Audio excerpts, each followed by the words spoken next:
एक बात मैं आपको बता रहा हूं, मजाक उड़ाने वाले दज्जाली मीडिया वो यहां तक भी कहते हैं कि 57 मुल्क इस्लामी हैं पूरी दुनिया में, और ये सब मिलकर के इन मुसलमानों का कुछ नहीं कर पा रहे हैं, और इनको रोजाना मारा जाता है, काटा जाता है, पीटा जाता है, और सिवाय आवाज उठाने के और कोई कुछ नहीं करता। ये सब तमाशे देख रहे हैं। मेरे अजीजों, एक बात याद रखना, आज के इन हालात से सबक लेकर के जिंदगी गुजारो। हम 57 मुल्कों की हिमायत के भरोसे पर नहीं जीते, सिर्फ अल्लाह के भरोसे पर जीते हैं। कोई बादशाह हमारे लिए आवाज उठाए ना उठाए, कोई हुकूमत हमारी हिमायत में खड़ी हो ना हो, हमें इससे फर्क नहीं पड़ता। हर जमाने में हुसैनी तादाद में कम होते हैं, लेकिन ये तारीख लिख करके जाते हैं, इस्लाम जिंदा होता है हर करबला के बाद। इस्लाम जिंदा होता है हर करबला के बाद। ये सब चीजें पूरा बयान होने तक आप ये पैसों के इधर उधर आप नातखानों के साथ किया करें। तवज्जो से सुने, नबी करीम सल्लल्लाहु तआला अलैहि वसल्लम की उस अजीम उम्मत को आज तख्ते मश्क बनाया गया है। यह हम सबका इम्तिहान चल रहा है, यह हम सबका इम्तिहान चल रहा है। हम छोटी छोटी चीजों पर सब्र नहीं कर पाते।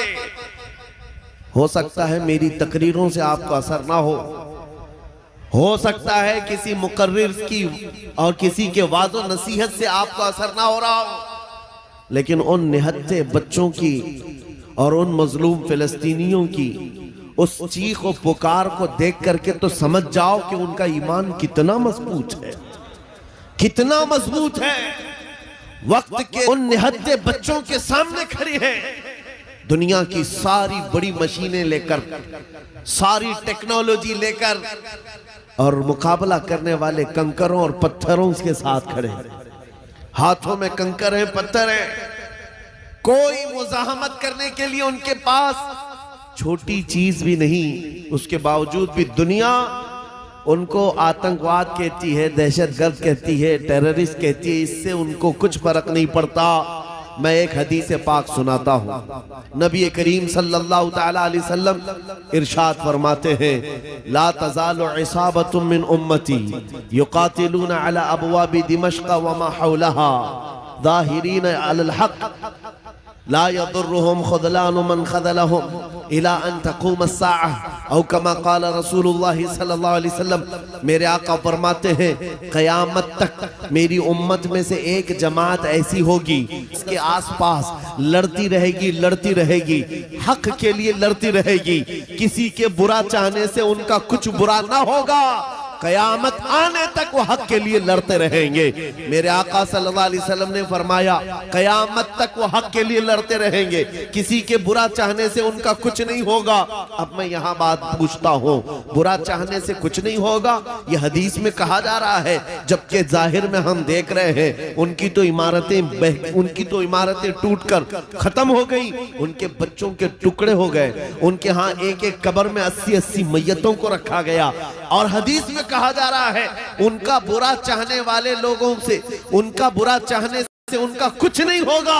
अरे बहुत कुछ हो गया, उनके अस्पताल टूट गए, उनके घर बर्बाद हो गए, उनकी जमीनें तबाह हैं, उनके घर बार सब खत्म है। फिर हदीस में ये जो कहा जा रहा है उनका कुछ बुरा नहीं होगा, मतलब ये है मेरे अजीजों, मेरे आका का फरमान है, दुनिया के बुरा चाहने से उनका कुछ नहीं होगा।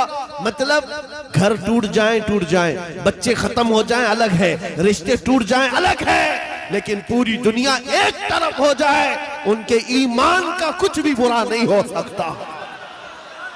और अगर ईमान महफूज है तो दुनिया की सबसे बड़ी दौलत मौजूद है।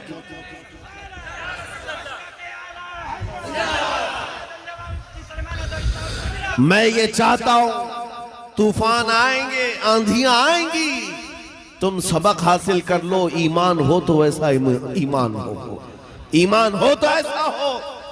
अरे मियाँ, उनके ऊपर से मिसाइलें गुजर रही हैं और वो सूखी रोटी खाने में मसरूफ है। उनके यहाँ बच्चों में 6 साल की बच्चियों में ये जज्बा माँ बाप ने पिलाया है। छोटी सी लड़कियां मेहंदी के कौन से अपना नाम लिख रही हैं। किसी न्यूज रिपोर्टर ने पूछा कि जंग के हालात में तुम अपना नाम हथेली पे क्यों लिख रही हो। 5 साल